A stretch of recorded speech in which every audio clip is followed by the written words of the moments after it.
Madam Speaker, we are dealing with a bill which is in fact a very sensitive bill, because when it comes to lands in Mauritius especially, it is a sensitive issue. We know how many cases there are in court for only 1 meter or 1/2 meters of encroachment. There are so many cases lying in court, be it before the intermediate or before the Supreme Court. And in certain cases, there have been even violence used when it comes to a small portion of land. So it is a very important bill, and the object of which is supposed to provide for a new and more appropriate legislation framework with better safeguards regarding prescription, acquisitive prescription. The question is whether this bill do provide for better safeguard. Is it a bill which provides for a better safeguard and which does not allow for abuse, as we have seen under the Commission of Truth and Justice? Madam Speaker, as you are aware, there are many ways, in fact there are 3 main ways one can acquire a plot of land. Either one purchase it, or once inherited it, or once prescribe a portion of land and become the owner of a portion of land. And this, by way of prescription under our civil code, it requires the use of the land to have been open, continuously exclusive, as if he were the owner, consistent with the rights of the owner, for a period of at least 30 years. Here we are talking of an important issue. We are talking of a plot of land not belonging to the one who is going to acquire it. So one is taking a stranger's land. Once he satisfied the requirement of what the Code Civil says, 30 years of occupation without interruption, au vieux issu de tout le monde, etc., à titre de propriétaire, there is a certain procedure. So one is taking a plot of land not belonging to him, and he will acquire a title deed and become the owner of that plot of land once he satisfies the procedure laid out in this act.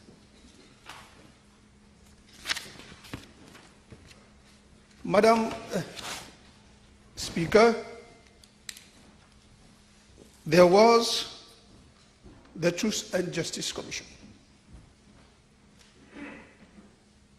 And in that commission, they found many abuses, not only by professional fake witnesses, which are found, like Honorable Gayan said, at Orchard Baemia or at the entrance of the Supreme Court, but also by professionals, notaries, land surveyors, lawyers, with the complicity of certain bank officials. There has been. But unfortunately, and it's good to know that following that report, the then government in May 2012 appointed a commission of inquiry chaired by the then chairperson of the Intermediate Court Civil Division, Mrs. Shamin Badan Hamad Lulu, together with 2 assessors, Mr. Hervé Lassamiyan Bawatlo and Rajesh Anat Bawatlo. And their mission was very important: to inquire and report on whether the system of acquisitive prescription give rise or has given rise to any malpractice or wrongdoing, causes and has caused undue hardship or prejudice to the public, report on such changes, including statutory amendments as may be necessary to better safeguard the interests of the public at large. So a commission of inquiry was set up at the expense of taxpayers' money to look into of such an important issue regarding prescription of land, acquisitive prescription. Like I say, we are taking the land of a third party. And this report, and once that committee was set up, the committee itself recommended that certain provisions of the said bill, the 1958 bill, be suspended. And there was a bill which was passed, which became law, in 2012. And I remember I addressed the House on that bill, and we supported the amendment of this bill to suspend certain provisions because we were informed that once the Commission of Inquiry comes with its report, we will have an opportunity to study all its recommendations, and a new bill will come into effect. And furthermore, even when I addressed the House in 2012, asked that action be taken against those professionals, be it barristers, be it lawyers, be it notaries, be it soil surveyors, be taken against them, those who were found to have abused their authority, their position as professional, by the Truth and Justice Commission. Unfortunately, nothing has been done. So after 1 year,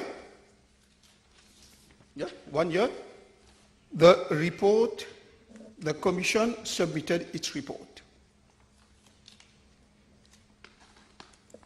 And it submitted its report in October 2012. So we are nearly 5 years later. 2018. Huh? 5 years later. Your mathematics is like your good friend, Mr. Ratna, Honorable Ratna. 5 years after, we are coming with a bill which is half big. And what is worse, Madam Speaker? Replying, there has been many questions, some by myself, some by other members, but the last one by Honorable Ramadan, dated the 10 Avril of this year.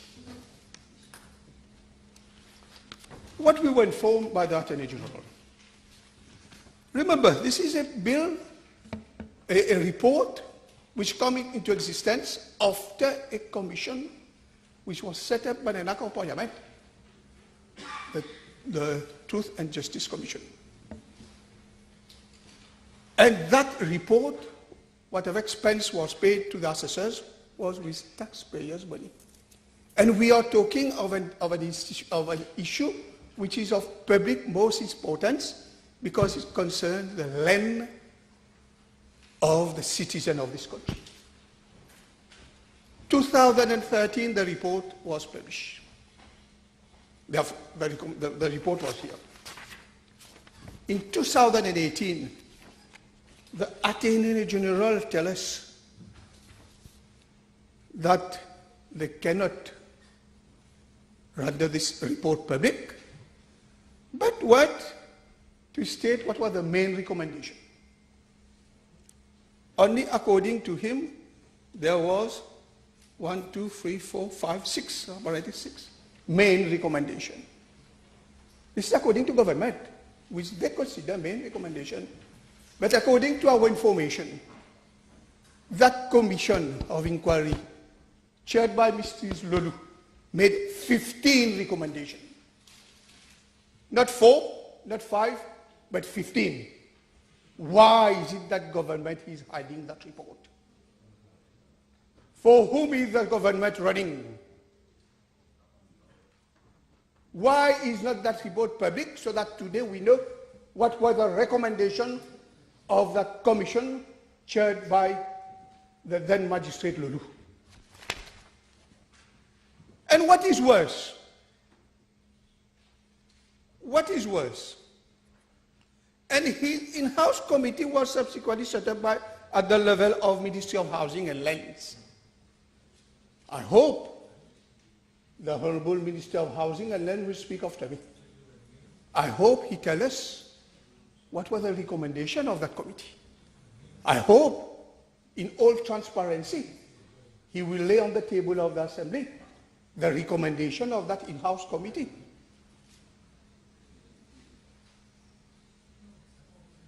Then, the recommendation of that committee, listen to that, was sent to the Law Reform Commission. The Law Reform Commission makes all its recommendation public. It is on the website. Recently, they have published 2 recommendations, and all of us who goes onto that on the website of the Commission have read it. One on the land court, and the other one on the fake news issue. Why is it when it comes to this report of the Law Reform Commission, I quote from what the Honorable Attorney General said in reply to that PQ. The Law Reform Commission has, on the 26th of March 2018, under confidential cover. What is so confidential in that? Submitted a copy of an opinion paper on reform of law of acquisitive prescription. Confidential cover? What do we have to hide?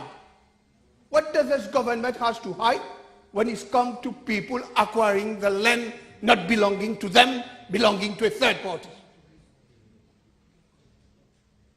Why should it be under confidential cover? Come clean. Disclose everything. So they have decided not to tell us what is in that report.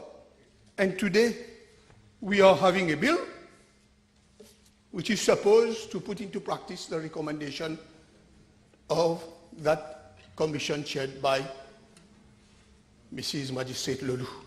But I said, made it clear, there was 15 recommendations. 15 recommendations.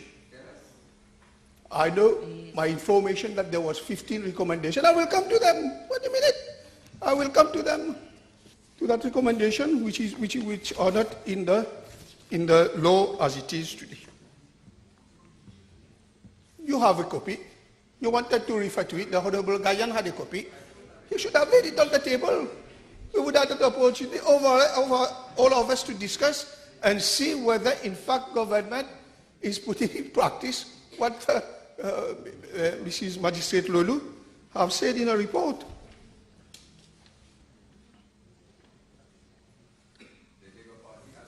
Now, you have a copy, lay it on the report. Now, let us come to the bill itself. Much has been made about Section 3 of that bill. Now we have a notary. The notary will do that and that and that. What is the role of a notary? Just to draw the title deed. All the documents listed under Section 3 in this. Is it the duty of the notary to go behind the veil of each document and to see, to certify as its authenticity? It's not the duty of the notary. He asks for all the documents, like we go to buy a land or to sell a plot of land. You submit all the documents required by law to the notary, and he draws the title deed. It's not his duty to go, whether the affidavits or... So going to the notary is not a security in itself. It is not a security in itself, and we'll get professional crook. I will come, even at the notary and the lawyers are rather professional. I will show you a case later. There's no guarantee that there will be no abuse. Now, much has been said about the PIN number. So at least now, if you have a PIN number, okay, you can go and do whatever you want. But you know, since the introduction of PIN number, il y a eu de trafic de terrain de la couronne, of a state. Professional has managed to interfere with the PIN issues, issue false PIN numbers to certain plot of land. I have a copy of a letter sent to all the notes to the chairperson, the president of the Chambre de Notaire, dated le 18 juillet 2018. We have recently observed that pins have been unlawfully obtained for private properties with location plan wrongly situating the sites on state land, whereby in one case an illicit sale of state land has been finalized. So the PIN number itself is not a security. The PIN number itself is not security, and people, professionals, are manipulating. And in paragraph 6, I will find this letter. File I will lay on the table of the Assembly. Please note that appropriate legal action are being initiated by the state. Paragraph 5 says you are kindly requested to note the above and inform your members to refrain any further transaction concerning the illicit sale and the pins. So even the pins can be fabricated today. I lay on the table, it's a letter dated, signed by Mr. A. Andu, for Permanent Secretary of the Ministry of Housing, Eben Tower, Eben, dated the 18 juillet 2010. They signed it. So no security, even with the PIN number. Two affidavits drawn by two witnesses. It gives the age, the minimum age, but it does not give the maximum age. And we know, Honorable Gayan knows it, he has been practicing at the bar. So many cases were challenged in court today because it takes years and years to reach the hearing. Many witnesses have already passed away. So a crook who want to, scrupulous, who want to sign an affidavit, won't look for somebody who is 48 years old. He will look for somebody who is 68 years old. So when 10 years or 15 years the case comes to court, his witness is not here. So there should have been a minimum age. If truly we want to protect somebody from 48 to, so that at least now he should occupy a land in the vicinity. What is vicinity? Cupid is, you know what the size of Cupid? 4 trees. And what evidence does he has to prove to show that he's somebody who has been in the vicinity? Only a utility bill, not more than 2 months. So 2 months he come and stay here. You know that this gentleman has occupied the land for 30 years. And the water stood. Come on, let's be honest. Utility bill for only 2 months. Also utility bill of 10 years, 15 years. Not 2 months. So 2 months you get a neighbor. He come and say, by your place, and tomorrow he will sign. And if he's 48 years old, he come to show an affidavit and say, I know my neighbor has occupied that land for 30 years. It qualifies. He's doing something legal. It qualifies what the law says. And the notary, of course, will not challenge that because the law tells him to do that. Now, let's come to the issue of publication. We are saying publication in the Gazette. We know only probably lawyers, some professional, accountant. They are the ones who buy the Gazette. The Gazette is not something that most of the people read. 2 newspapers, even here, our newspapers, what, 50% of the people read newspapers? But that issue of having a plaque, a notice on that plot of land, we know in the local government, how many times we object that a bakery is being put on the side of your neighbor? He has put a notice. But the notice doesn't specify which size. The notice, once it's published there, it's not served on the neighbor. They just put it in somewhere in the corner, small notice like that. It's only when the building is here that you are aware of it. But then you are out of your board, time board, because you have not objected during the appropriate period. But what about the notice if the owner is not in Mauritius? or the heirs are not in that vicinity. You are given an example of somebody from UK or from abroad come to prescribe plot of land. But how many land belonging to those who are outside have been prescribed? They come to know. By the time they come to know, it will take 15 years for them to get back their land. So, why is it not? Now, this document of objection, if objection there is, have to be served on the conservator of mortgage, etc. We are talking about objection. We are talking about competent court. Are we coming with the recommendation of the Law Reform Commission to have a land court? Because we know competent court will take years and years and years. God knows how many cases there are in court today when it comes to land issues. Are we coming? Probably the Attorney General will tell us whether we are coming up with that idea, which we, of course, we agree to have a specific land court where we'll have specialized people dealing with that issue.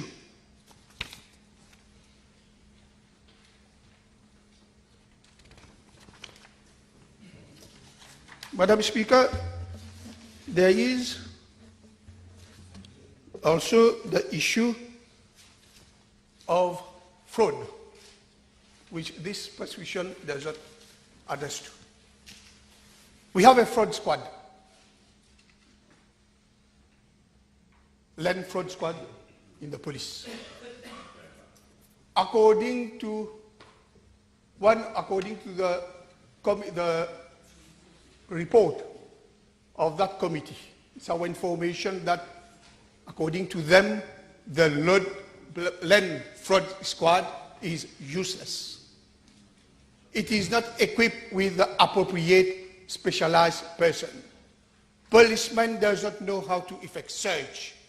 They take years and years for inquiry, and as far as the reports concerned, I think there has been only one case sent to court with regard to fraud is equal to inquiry done by the fraud squad. This is why, in fact, the Attorney General mentioned that there shall be a Land Council Act. There has been a recommendation for a Land Council Act. Where is that Land Council Act?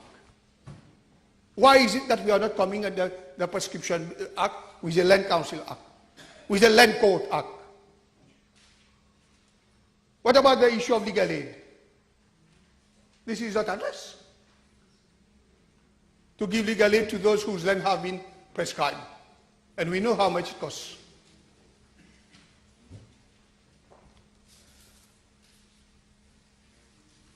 So, when it comes to fraud, the land fraud squad cannot, of course, they are not expert in inquiring. The inquiring takes years and years, and by the time the case comes to court, witnesses are not even around. What happens if there is a forgery? Swearing false affidavit, somebody has been found guilty in this particular case for swearing false affidavit. Is the prescription none? Nothing is mentioned. He will just pay a fine for swearing false affidavit. What happened to that prescription? The one who has acquired that property based on false affidavit. False report by surveyors. Because it is very easy to get a PIN number. This is how it is. You just make a plan. You send it to the conservator, to the registrar, and by mail, they will send you a mail telling you that it has been approved or not. Simple.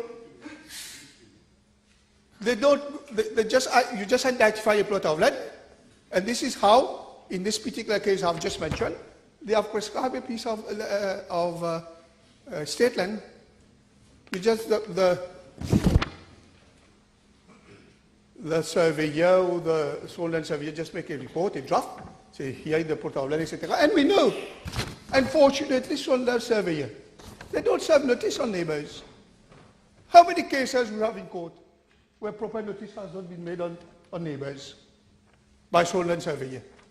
There are cases even in which I was counsel where sole land surveyor say he has drawn a report in the presence of Mr. X, and Mr. X is dead 10 years ago. It's true. He said he had been on the spot. Mr. X was here, and my client told me, Mr. X is my father. He died 10 years ago. And this is the sole land surveyor report, which will get a PIN number, and which, of course, with his PIN number and his 2 false affidavit, the notary will just have to do the needful. Where's the protection?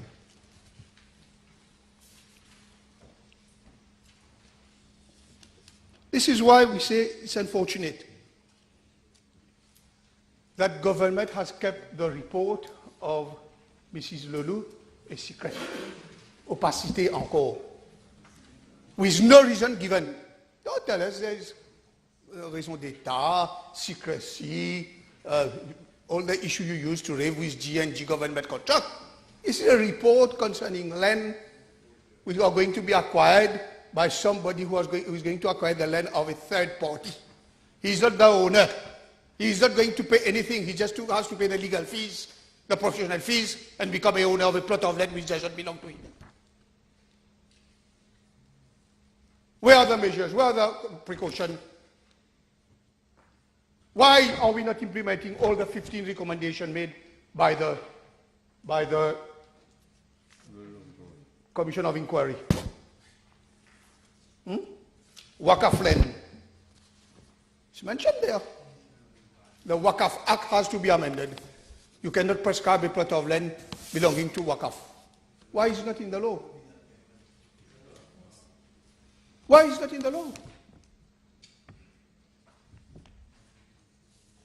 Madam Speaker, abuse will continue. There might be less, but abuse will continue. And abuse, please, is too much. This law will not prevent abuse.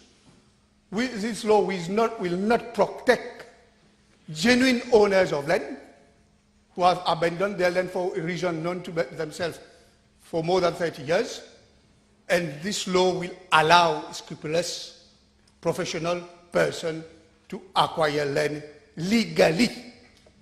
This is the difference. They will acquire scrupulously legally. And my issue is why. Why don't we do like they do in England? The Land Registration Act of 2002. Whenever a third party wants to prescribe a land not belonging to him, this document of prescription, his affidavit, the registrar of the land, they have a land registry there.